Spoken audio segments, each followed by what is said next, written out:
विनायक राउत का दावा है 18 बागी विधायकों ने किया मुझसे संपर्क। विनायक राउत ने कहा गुवाहाटी में शिंदे गुट के 18 एमएलए ने किया संपर्क। विनायक राउत ने कहा, मैं जाऊंगा इसके बगल में एमएलए वाले शॉट दिखाएं जरा, जो 42 की संख्या दिखाई दे रही है।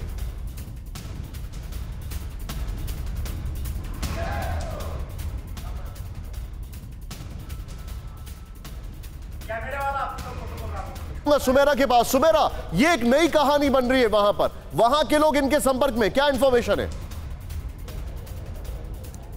जी हाँ, ये लगातार कहा जा रहा है शिवसेना की तरफ से, बल्कि शिवसेना के जो कार्यकर्ता हैं, कुछ पदाधिकारी तो यहाँ तक कह रहे हैं कि जो कल गए हैं विधायक, या कल रात से अभी आज दिन में जो गए हैं, क्योंकि वो लगातार संख्या बढ़ रही थी, इस इधर से लगातार जा रहे हैं, तो वो जो गए हैं विधायक, दरअसल वो शिवसेना की वजह से गए हैं, यानी शिवसेना चाहती है कि वो जाएं, इसलिए उनको भेजा गया है। ये भी कहा गया है कि वहाँ जो मौजूद हैं उनके अंदर भी हम सेंधमारी कर रहे हैं, तो ये सब कुछ कहा जा रहा है शिवसेना की तरफ से। शिवसेना मैं इसके ऊपर एक और पर्सपेक्टिव यहां पर पॉइंट टेकन, सुमेरा मैं थोड़ा सा शार्प रख रहा हूं, सॉरी सुमेरा आपको रोक रहा हूं बीच में। आशीष वेरी क्विकली, क्या ऐसा कुछ पकड़ा है वहां पर? कल हमने देखा था एक साहब जो निकल गए थे वहां से और जिनको आपने एयरपोर्ट पे धर दबोचा था और आपने उनका इंटरव्यू ले लिया था, अब क्या ऐसा लग रहा है उनके जैसे 18 और हैं नितिन देशमुख जैसे?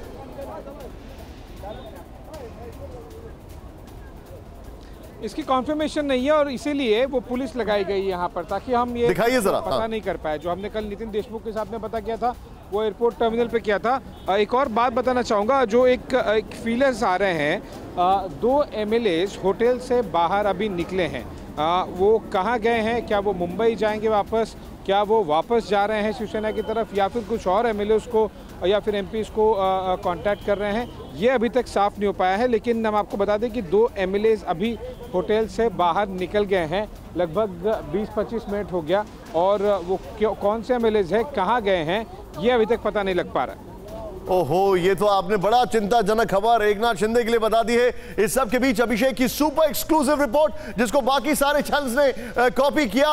महाराष्ट्र संकट पर टीवी9 भारतवर्ष सुपर एक्सक्लूसिव।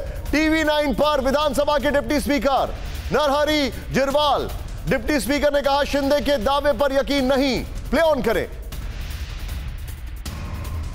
कई चिट्ठियां आपको, महाराष्ट्र विधानसभा के डिप्टी स्पीकर नरहरि जिरवाल साहब हमारे साथ हैं, उनसे हम बात करते हैं। नरहरि साहब, आपको कई चिट्ठियां आपको मिल रही हैं। एक चिट्ठी आपको एकनाथ शिंदे साहब की मिली, उन्होंने लिखा कि 34 जो विधायक हैं उस चिट्ठी में उनके साथ हैं, तो क्या आपने सोचा है इस पर?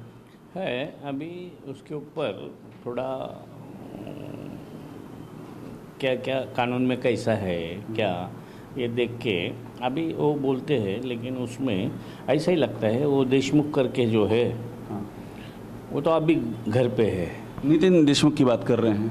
हाँ वही, वो घर पे है और उसमें उसकी साइन भी है, और जो अपक्ष विपक्ष लोग है वो उसमें आ नहीं सकते।